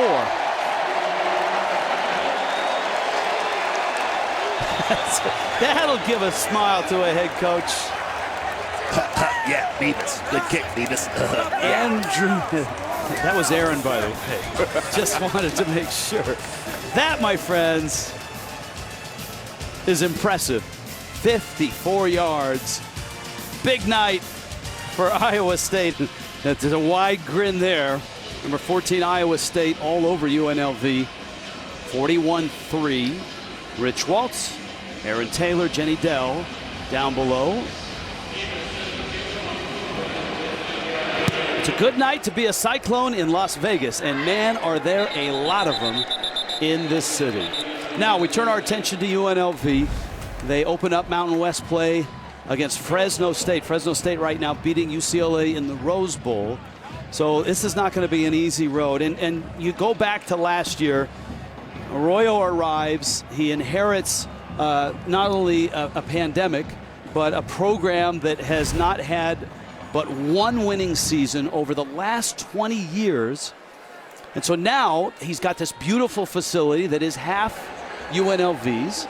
He's got this gorgeous football complex, $36 million, the Fertitta complex that opened on campus. He has 2 great recruiting classes. So Aaron Taylor, how does he turn this into a place that can have football success? It's tough, man. It's really tough. It's tough to win here at UNLV, but finally they've got the facilities and an enticing enough package where recruits around the country, which is the lifeblood of our sport, this is a real viable option. This building that we're in is beautiful, and it's half theirs. It's not the Raiders that's giving them a little hall closet. They have their own locker room, and there's ownership here. They finally joined the arms race of college football with an almost interception there. Martell's throw. It's an incomplete pass, 3rd down. Deflected and incomplete. But here's the thing, man. I've always thought this. The way that you change a program is you have to change the culture. It has to become a culture of belief. And the first thing you do is you have to get your players to believe that they can win. But that takes time. First, you got to get them to want to win. Then you got to get the team where they hope they can win. Then you get them to believe that they can win till you finally get them to expect to win. And UNLV is on its way, but it's still got a long, long way to go. You know, that sounds exactly like the timeline across the field for Matt Campbell and Iowa State. Their last winning season was 2013. They were 7-6 and 5-3. And as I noted, that's their only winning season in the last 20 years. But look, if anybody can recruit here, it's that guy. And he has something that the other coaches haven't had, and that's this stadium and that brand new football facility on campus. And this has become a big league town, a big league sports town, Aaron Taylor. No doubt about that. With the hockey team and now the Raiders, who had just a phenomenal night on Monday night in this building. 41-3, Iowa State on top.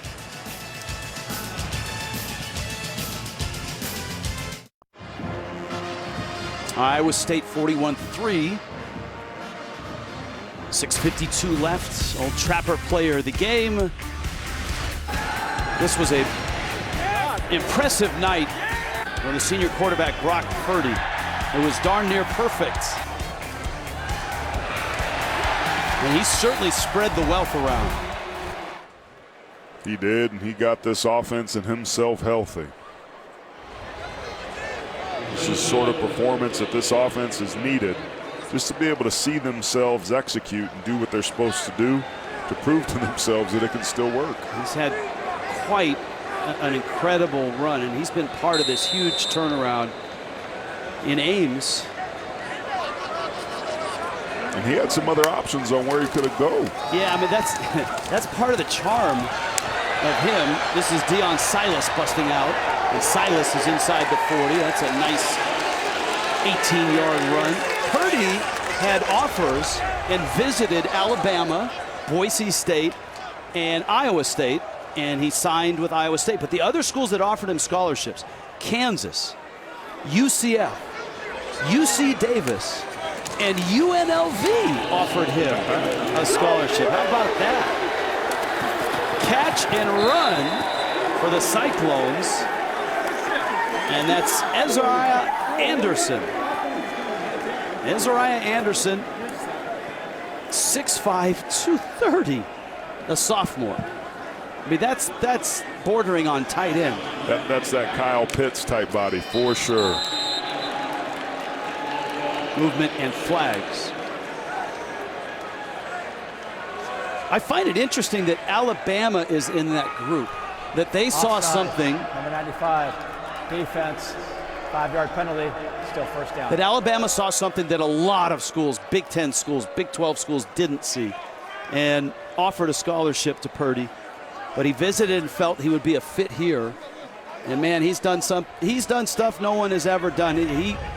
This guy, anytime he comes back to Ames in the next 60 years, dinners, drinks, whatever you want. Silas. Touchdown. Rolling on the field, touchdown. And the freshman from Memphis gets in the end zone. Silas was dominant this entire series. The speed, but it's the physicality and the want to with the hand. Oh, that's great. It goes down. The bottom of your hand. Touchdown. Previous plays under further review. Does not count down anything else. It had been at his wrist, but because that ball hits the pylon,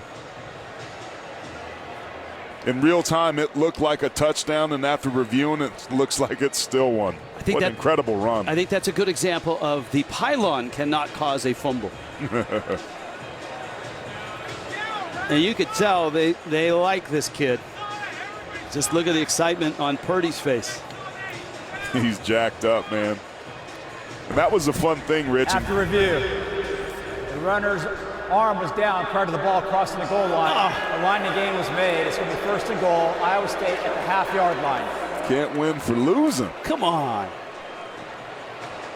Now, the bottom of the hand, the bottom of your feet aren't down, but they ruled that he rolled over onto his forearm. I didn't see that. I thought it was a good enough run that maybe they should have just let it slide. Well, give him the ball, let him score. That's what I'm saying. He's going back out there. I'm going back out there, he said. Silas is 5'8", 185-pound freshman. Give him the ball.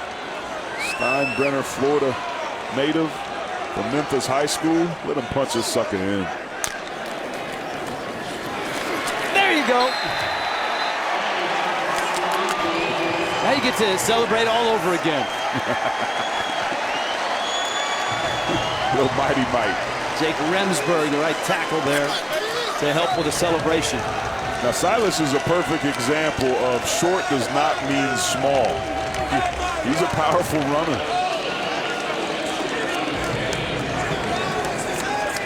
A couple boys from Oregon State back in the day built like that.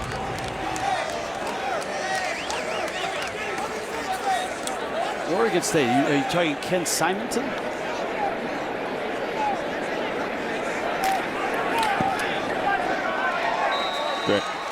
Dang, Richard busted me. I'm blanking out. The two brothers, the Fly Sweet. I knew I should have taken my fish oil today. We'll get there, don't worry. I'm going to look it up a commercial. We got time. Deion Silas. I remember Ken Simonton is having a great career there as a little back at Oregon State. But this is the moment for Deion Silas. We thought he was in the first time. He's in the second time.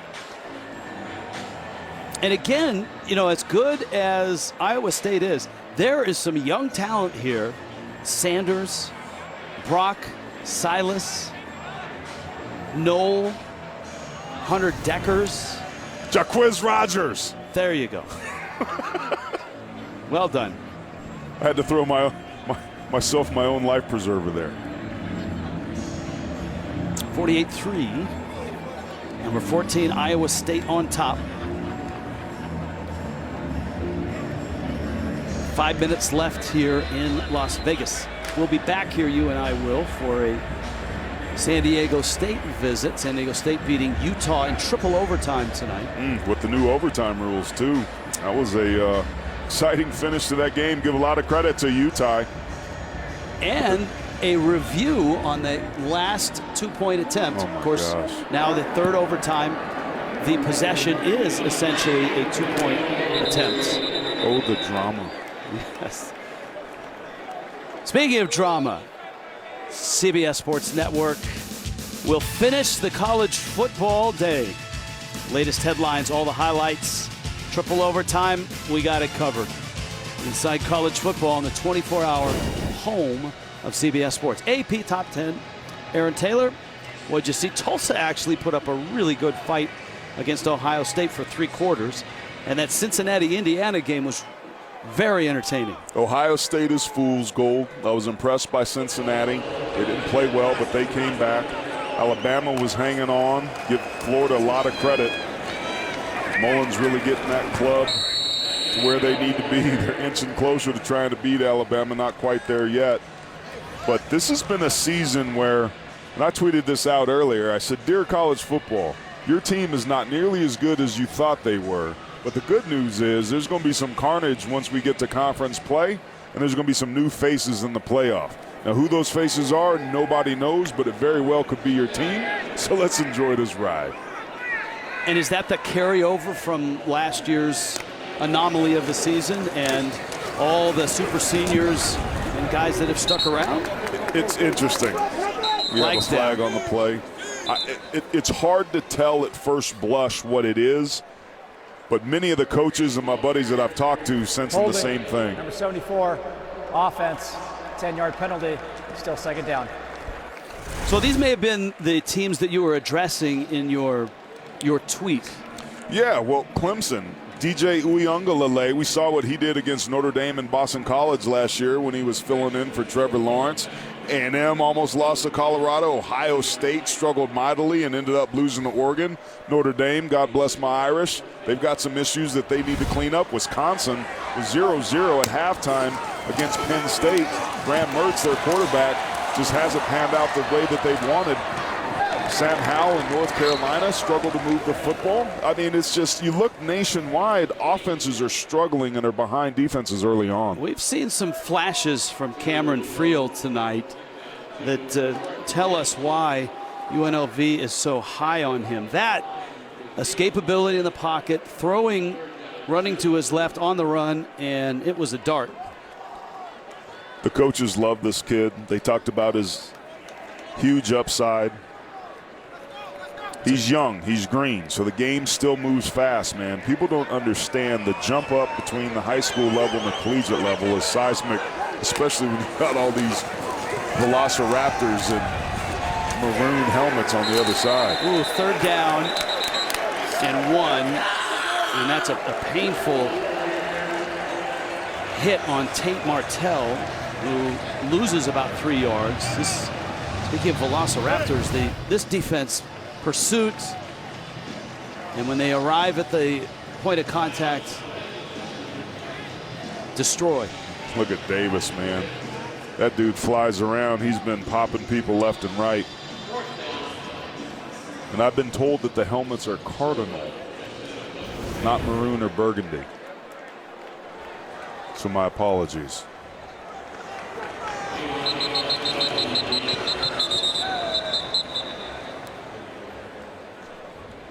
Telling you, I had Crayola crayons when I was a kid, and they looked pretty maroon to me. Well, there's like about 8 or 9 different reds in that box of 108 or whatever it is. Oh, man, I was the 64 kid. Okay.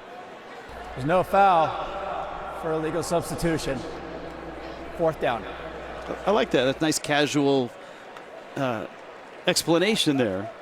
Pipes has been on it tonight, man. He's Scott Campbell, he's been doing it. referee. Now, you know, the Mountain West and the Big 12 share the officiating combine, so officials work in both of those conferences.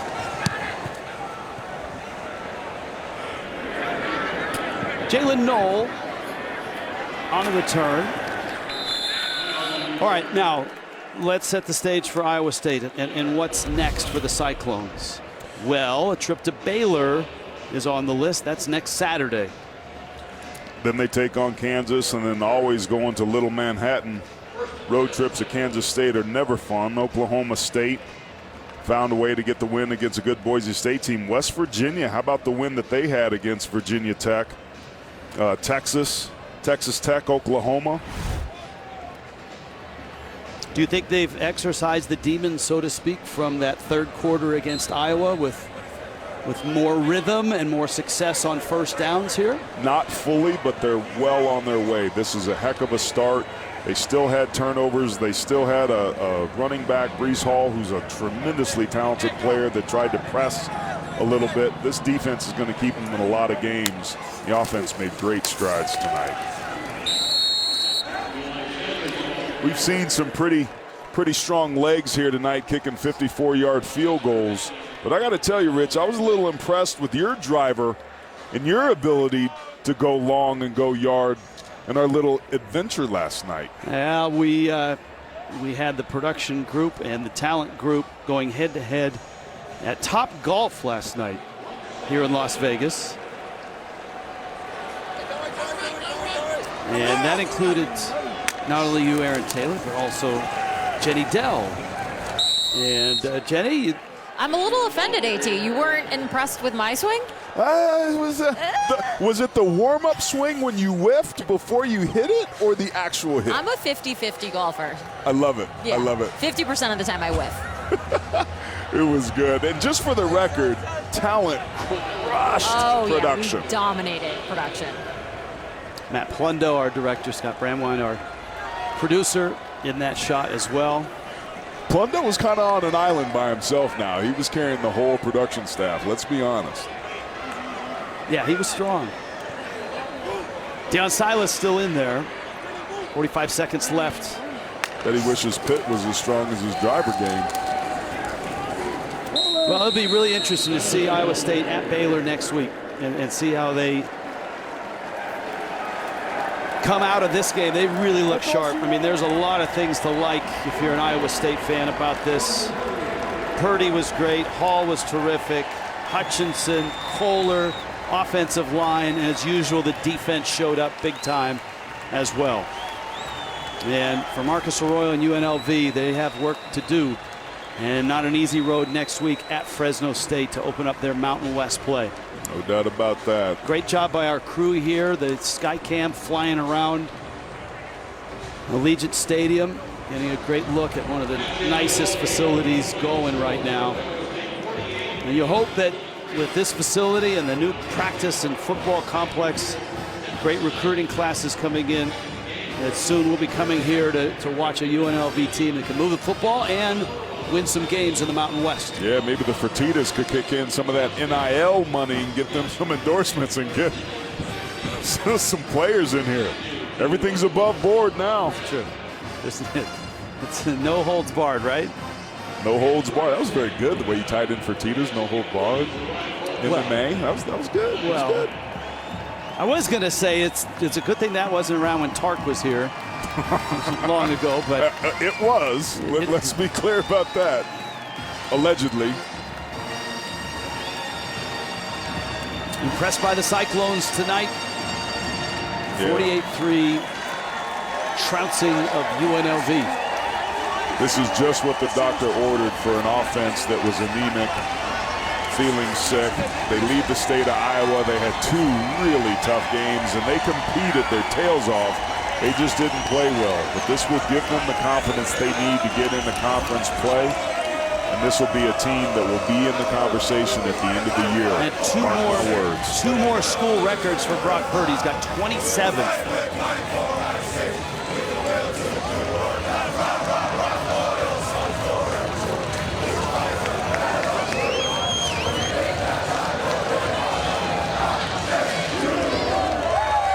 hats off to all of the Iowa State fans that came from either Ames or all across Iowa or all across the country, because they absolutely dominated Las Vegas the last 2 days and nights, and tonight here in this building. They may turn this into a 4 or 5 day weekend. They travel well.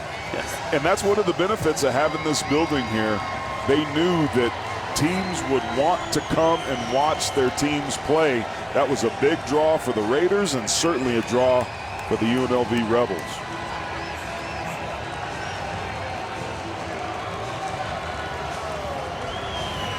I don't know if too many of these folks are going to go to sleep tonight. Man, I know Jenny Dell's not. Well, she'll be flying back home. That's the worst night of sleep there could possibly be, is that red-eye flight home. Well, I think Deion Silas is going to have a good night. And let's go down to Jenny Dell, and she's with Brock Purdy. Jenny? All right, Brock. Coach Campbell said if he was a betting man, and obviously we're here in Vegas, that he would have put all of his money on you tonight. How'd you feel out there? Yeah, it was good. Felt good just to come out here, especially after last week, just to get some juice going, just some confidence with the team again, and obviously playing an amazing environment. This was awesome to come out here, see the Cyclone fan base come out. So it was awesome just to see our team, go after and get it. So it was sweet. You mentioned last week, but the first 2 weeks, you really needed to get this offense rolling. What'd you think of Breece Hall's performance tonight? Oh, Breece did great. He just did his thing. He just went out and played, and he didn't think, he didn't overthink. He just did his job, made some plays, and that's what he's best at. And O-line did a great job for him as well. And we were just clicking on all cylinders, I felt. So he did amazing. We're certainly clicking on all cylinders. Your defense holding this Rebels team to just 3 points. How about the job they did? Our defense is incredible. We could always trust in them just to create momentum. I feel like they're always, the part of our team, the heart and soul of our team as far as, getting the offense rolling, and to be able to play, in all cylinders as far as defense, offense, special teams, and click like that, obviously, it helped out. Just get us going and getting points on the board. So credit to our defense for sure. Congratulations on the win. Go celebrate with your team. Thank you, guys. Yep, go Cyclones. All right, Jenny, nice job tonight as this place starts to empty out.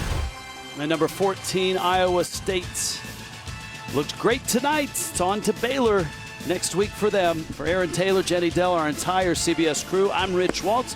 This is a presentation of CBS Sports Network, 24-hour home of CBS Sports. On to New York inside